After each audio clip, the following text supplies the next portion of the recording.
Let's go back to the phones. Dave in Cape Cod. Dave, what's going on, buddy? Morning, boys. Morning. Good morning.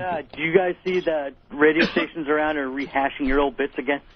Yeah, we do have to talk about this because we did get a lot of email overnight, a real lot of email. It's this $100,000 bit that this is always a tough discussion because you don't want to sound like Howard Stern. You don't want to sound like Howard with they're ripping me off thing. But the reality is, and you know, Howard doesn't explain this when he goes off on this whole ripping me off thing, but radio is filled with a bunch of scumbags, a bunch of uncreative scumbags that hide behind the fact that no one's going to hear them in their little markets. And what happens is there's a lot of guys that will just flat out rip off other radio guys. It has been happening forever in radio, forever. You know, and now with the internet and websites and stuff, you know, these guys, that's how they show prep for their little tiny little morning shows all over the country. They find really good bits that other guys did, and they just do it. Yeah. And then no one happens, you know, years go by and everyone gets confused and no one knows where the bit even came from anymore. Right. And that's what's really frustrating. Tell him, Fred. This whole $100,000 thing, all I'll tell you is, Anthony and I, you know, put out the bit on a CD about 8 years ago.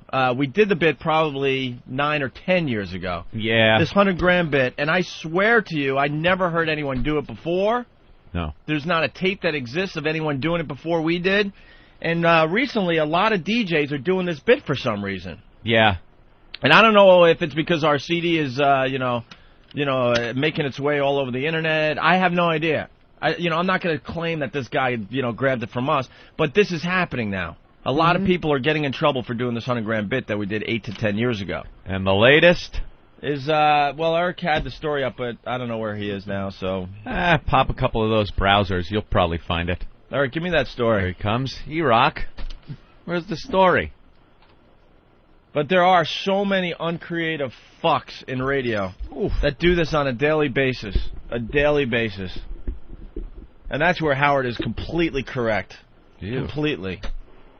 A Kentucky woman is suing WLTO Hot 102 Lexington after a prize she won from the station turned out to be a Nestle's $100,000 candy bar and not $100,000 as she had believed. Court documents posted on the SmokingGun.com show that in the lawsuit, Norisha Gill claims she was... What's that? With 2 R's, by the way. Norisha? Norisha Gill claims she was listening to WLTO on the evening of May 25th when DJ Slick announced that he would award $100,000 to the 10th caller. Gill was the 10th caller, and she was told she could pick up her prize the following day. Imagine her surprise and utter disappointment when she went to the studio and found that the contest was a joke and she had simply won a chocolate bar and not the cash. Gill is suing the station's parent company, Cumulus Media, for breach of contract.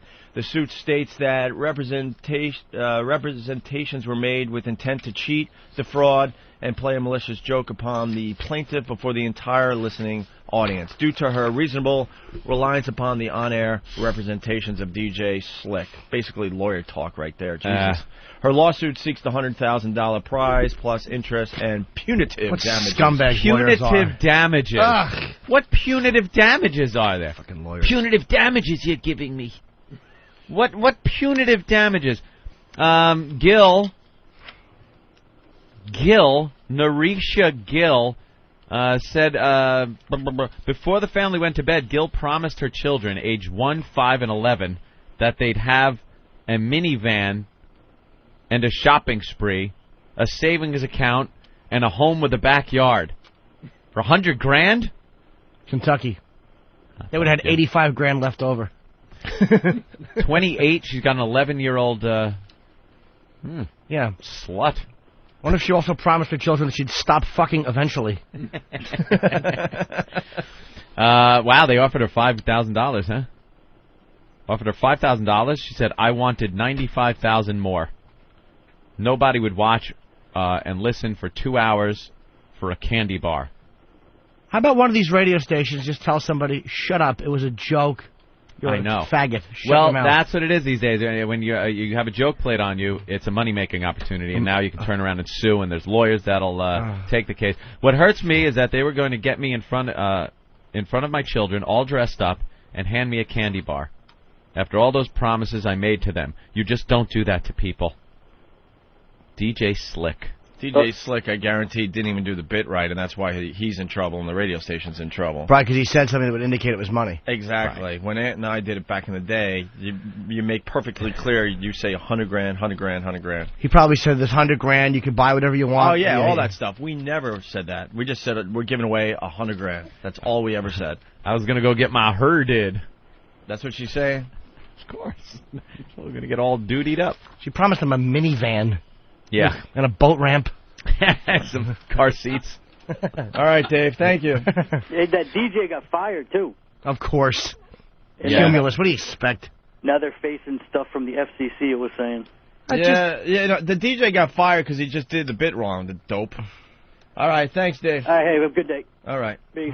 FCC regulations say contest depictions can't be false, misleading, or deceptive, and that stations must conduct contests as advertised. Stations in 2 other states have been fined for contests that told listeners they'd won cash prizes without specifying they were in Italian or Turkish lira, not U.S. dollars. Oops. And they faced fines for that. I literally hate all radio guys.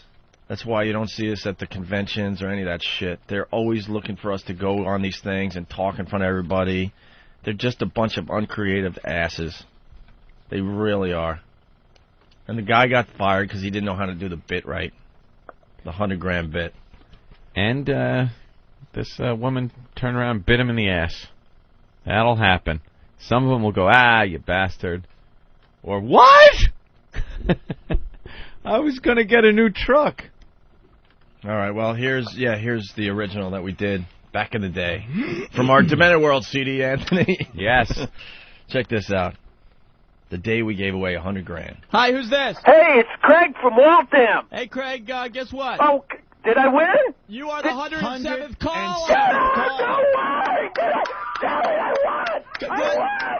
What? No way, you're kidding, right? 107th. Oh, wow! 107th caller, congratulations. 100 grand, oh my God! You just won 100 grand, bro. Oh, Jesus, do you know what I'm going to do with that? What are you going to do with the 100 grand? Man, the first thing, I have this old, I cannot, jeez, I got to calm down, calm yourself. I am the winner!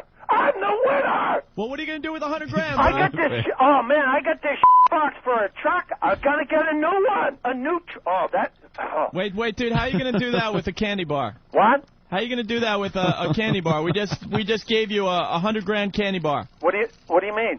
We gave away 100 grand. It's a candy bar, bro. Congratulations. What?